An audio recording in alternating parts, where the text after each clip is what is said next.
This kind of goes right in line with the conversations we've had with John Fanta, where when John was on the show last week, and he was like, I'm going to take the over on the Browns, and was talking as if the Browns were going to be the 85 Bears. Mm-hmm. He's like, the O-line's stout, the D-line, I think the defense is going to be great if you can just get enough out of Joe Flacco.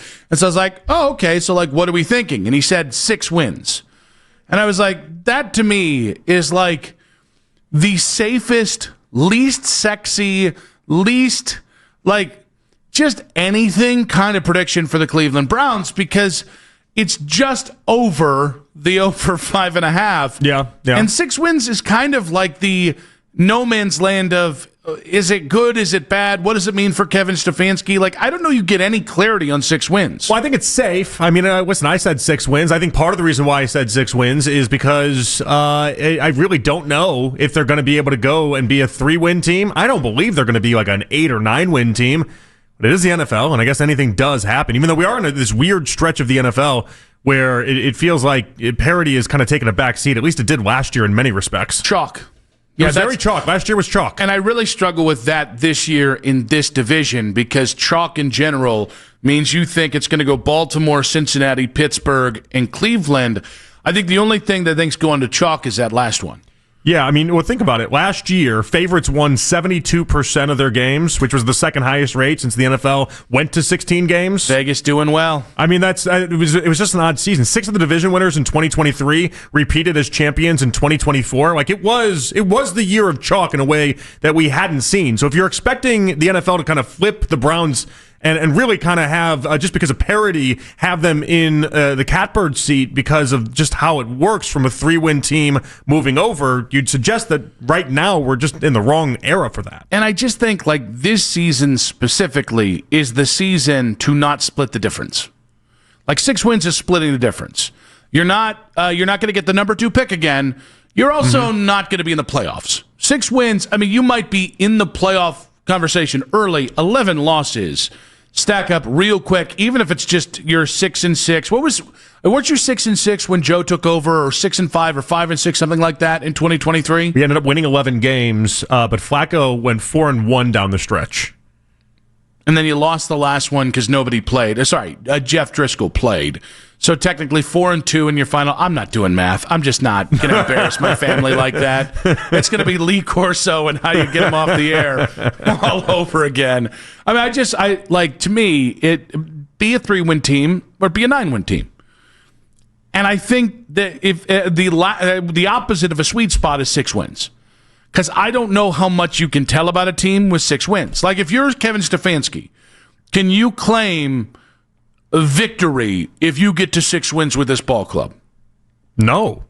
And that's saying, the hard part I have with even myself saying 6 wins is that I don't know where the wins come from. But if you're Stefanski, you're not puffing out your chest like, oh, I beat Vegas's expectations. I mean, I think they can spin it. When I say they have a hard time because it's 9 wins over 2 seasons. And I just think that's a really hard thing to be able to try to sell to anybody. But you know how they're going to spin it. Hey, we went from 3 wins to 6 wins, and now we finally are on path to answering the quarterback. Who are they, the Cavs? With that linear growth line that they had have had for years now. It's we won more games than we did last year. You don't think they'll try and spin that? No, I think they will. I'm not going to buy it, is the point. I'll be here to tell you guys I won't buy it. I don't know. I just continue to come back to 6 every time.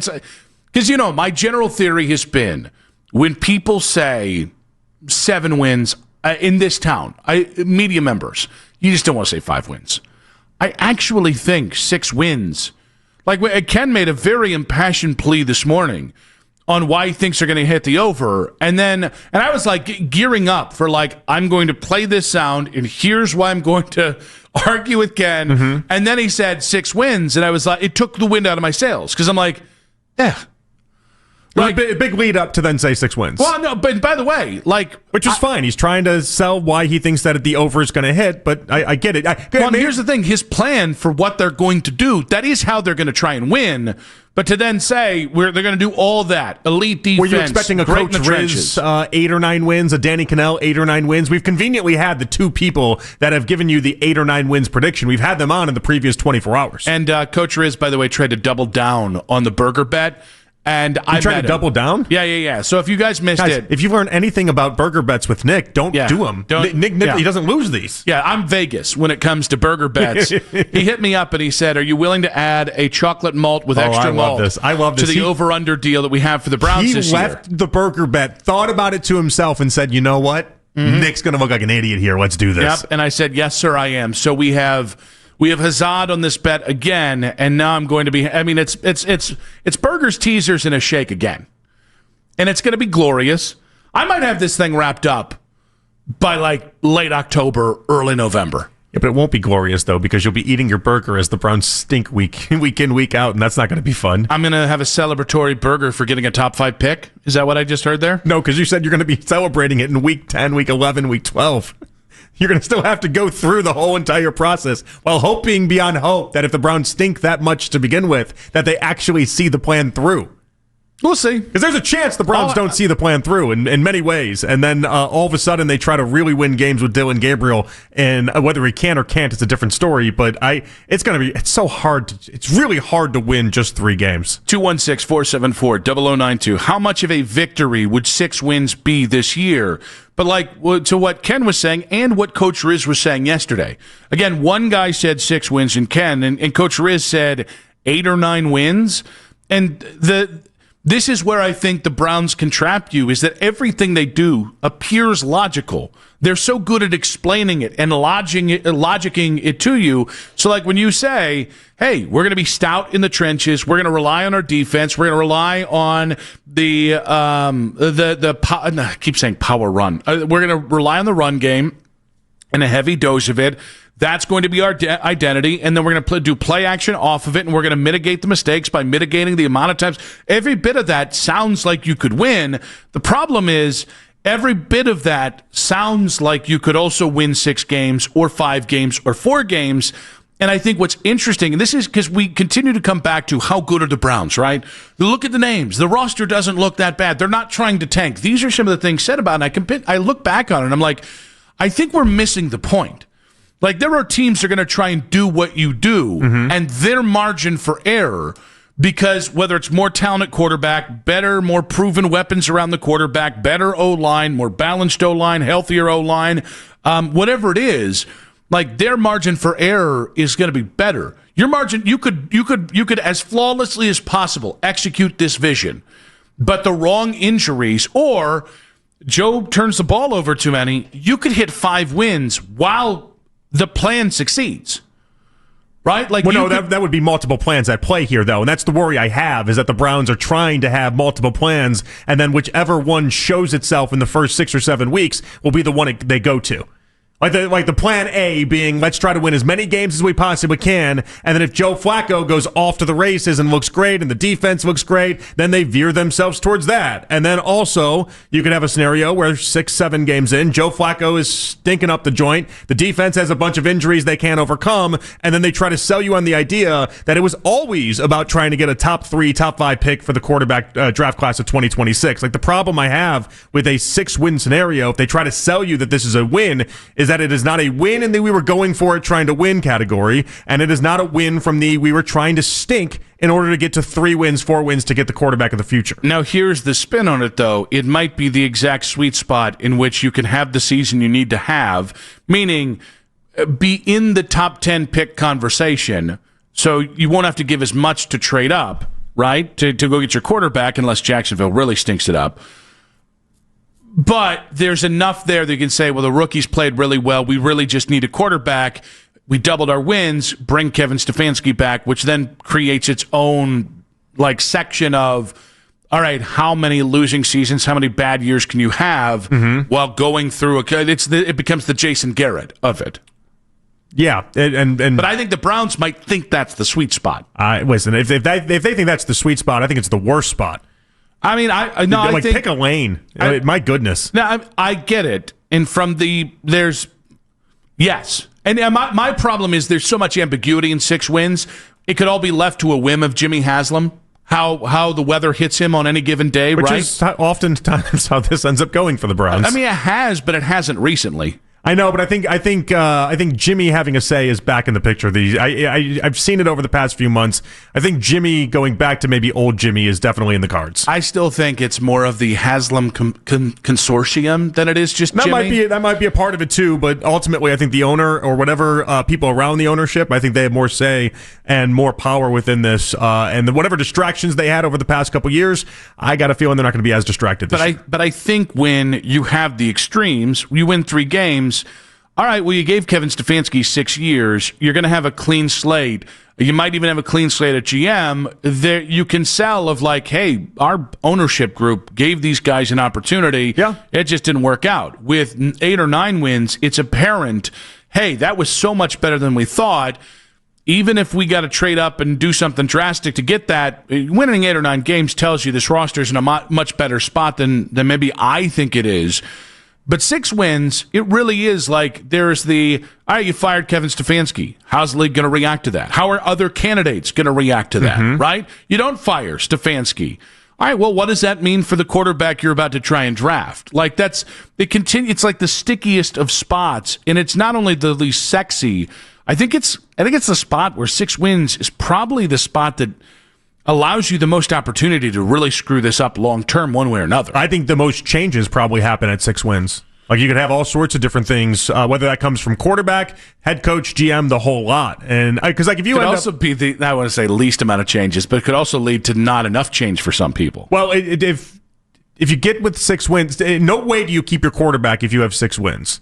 There's not a scenario that I can find that exists where you'd keep Joe Flacco for another season, or Dylan Gabriel could have done enough to even showcase that he needs to be the guy long term. So quarterback would definitely change at 6 wins. 216-474-0092. How much of a victory would 6 wins be? Because you do hit the over. You do double the win total from last year. But it might take you to a little bit more longer to get the quarterback. It's still 6 wins and 11 losses. Are you going to $1 bob me? You going to one-up me on the John Gruden thing? Not $1 bob you. I think it's almost like we match the same dollar for dollar equation. It's okay. Like you threw a name out there. Now I feel like I want to throw a name out there. Okay. But it's not that I love this name. Like you don't love John Gruden. You just love the idea that people. I kind of would love John Gruden. You'd love John Gruden after 5 years of tapioca pudding. Who couldn't use a little flavor? Just want to do some Spider 2Y banana? Yeah, he'd yell at us constantly. His press conferences would be nonstop awesome. Yep. And by the way, great for Baskin and Phelps. Nobody really thinks it's going to work out, though.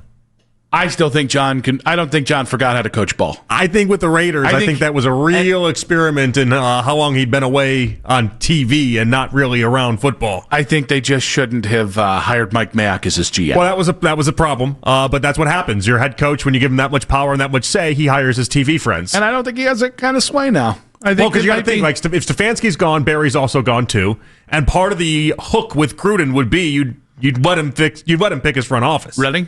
Well, no, he doesn't have that kind of power. But I'll tell you who. It's the only way you got him to the Raiders. I'll tell you, yeah, but it's not in the position where he's not coming out of the Monday Night Football booth anymore. He doesn't have the power. But I'll tell you, if that was the case, which would be wild if you did this, John Dorsey, bring him home. Well, you know I love John Dorsey. I would do anything to have John Dorsey back real running quick, the Browns. Who's your coach? All right, I don't even like this guy. I just, up front, I don't. I just want to be first in the moon? I want the record to show that when you were talking Gruden, I was talking this guy. Okay. Mike McCarthy. Do you hate me?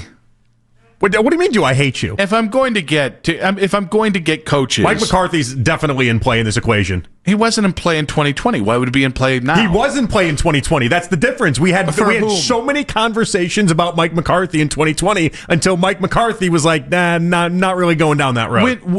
I'll never forget the conversation. When, where, why? I'm just going to go on this radio station. He came up. It was like and then I was like, no chance. But here's what's going to happen. Dallas is going to take a massive step backward this year, and the rise up of Mike McCarthy is only going to continue to be, it's going to be inevitable. Him sitting out this coaching season. Is he going to do analytics again? Well, that was the funniest and most wrong thing he ever could have done. He admitted, though, in the press conference that he was just completely full of it. That at least helped him out. Jerry was shocked by it, too. It's like, what do you mean you weren't just sitting in that barn in Wisconsin grinding tape all day? Yeah, Mike McCarthy. If John Gruden's in play, Mike McCarthy's in play. John Gruden's better than Mike McCarthy. Don't make me argue this. All he did was win 10-plus games every year in Dallas. Yeah. He did it obviously in Green Bay. He did it in Dallas. The man wins 10-plus games everywhere he goes. Do I think he's a great coach? No. Sounds like you think he's a great coach. You can sell him to people enough on the idea that he won a Super Bowl and he's had success in 2 different spots. Do I think he's an idiot? Yes. In many ways, I do. I wouldn't lead with that. 2015 NFC title game. You have Aaron Rodgers as your quarterback, and your big game plan was to run the ball an absolute ton and cough away a double-digit lead to the Seahawks. There's a lot of missteps that man has made. But he could be the coach. If Gruden's in play, McCarthy's definitely in play. No, they're not even anywhere what does Ken close call to each mashed other. Which potatoes? Which one? McCarthy? Yeah, I don't know. Yeah, you better. I thought that was Spencer German. I don't even know. I don't know. It's a lot of food. A lot of food-related names. Food-related names. Which I get. Now, all this being said, I think what's interesting is, and I don't know the answer. I really do not know the answer. But as we're talking about the direction of the Browns and how much of a victory lap would this organization be able to take on 6 wins, I think if I had all-knowing powers. What I'd really love to know is how many people are left undecided on Stefanski and Barry, because I feel like I've proven like I'm not in love with where we are with either guy. I could take or leave either guy right now. I also am not lining up to fire either guy right now. I feel like I'm not just Switzerland with Shedeur Sanders. I kind of feel like Switzerland on Stefanski and Barry, and it doesn't feel like there's a lot of other Swiss folks out there on these two. I feel like there's a lot of people right now that are Switzerland on the 2 of them. Now, you were pretty hard on Stefanski last year, so I lost my temper. That was an emotional response to a bad season. They would have been well within their right to fire him and replace him with Mike Vrabel. But I'm not going into this thinking I'm waiting for the first opportunity to say fire him. I think it's going to be really interesting. I think if Stefanski starts off great, I think there's going to be so many people that are like, he's always been the guy. We never wavered from belief in Stefanski. I also think if he starts off miserably, people are going to be lining up and saying, well, for 2 years now, I've been talking about how I want to get rid of him.